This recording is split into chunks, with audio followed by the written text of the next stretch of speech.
Founded in 1791, the University of Vermont is home to over 13,000 students and faculty members.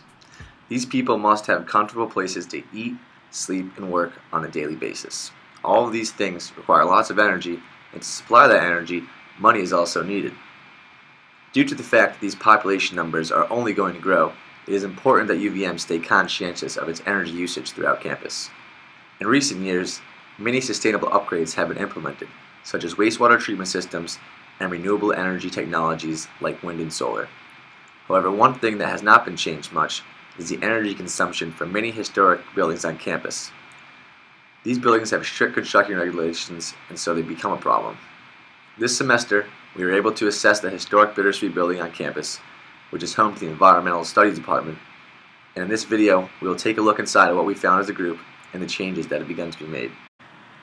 After we participated in a Level 1 energy audit with Rich Wallback of the UVM Energy Management Office, we were able to generate a list of goals both to be accomplished this semester and for the future of the building.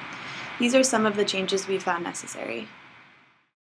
One of the main goals for this room and many of the other rooms in the building are to replace the light bulbs with more efficient ones. For example, in this room, the light bulbs are 50 watts, and we want to replace them with 7-watt ones like this. Collectively, throughout the building, this can save a ton of energy every month. The other problems we found with Bittersweet is that the copy room doesn't retain heat well.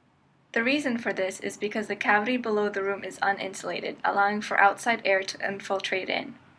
Additionally, from these infrared photos, you can see that the door is also poorly insulated due to the cracks and poor sealing.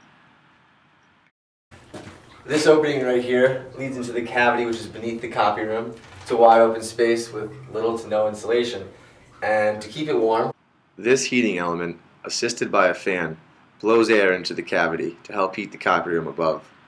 However, due to the poor insulation of the cavity, much of this air is just sent directly outside. Unfortunately, this is a repeat problem, and across the basement there is another cavity keeping much of the offices above it very cold throughout the winter. You can hear the boiler running now. We just determined it's from 1994. It's 20 years old, and it's running at 81% efficiency.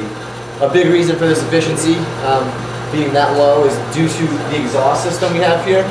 This exhaust system expels much of the waste air directly outside into the atmosphere. The problem with this is that much of the air is still hot. A more efficient boiler would retain all of this heat.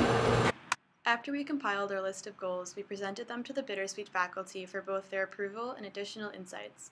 They contributed additional ideas and were excited to see the changes made. So far, we've successfully arranged for a new boiler system to be put in, had a structural analysis done to the attic to see if it can handle additional insulation, and replaced most of the original light bulbs.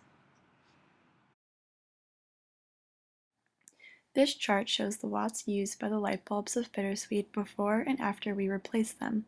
The blue area represents the watts used before, with inefficient bulbs that used up to 100 watts. The red area represents the watts used after we replaced the bulbs with highly efficient 3 to 14 watt bulbs. This drastic change in energy use will save Bittersweet around $2,300 per year. This semester, we were able to make progress in helping the UVM campus become more energy efficient. Between lighting, heating, and behavioral changes, we worked with the Bittersweet faculty to create a more sustainable environment. We hope that the progress we've made will help set way for further progress to continue to be developed in Bittersweet and all around campus. Thanks for watching.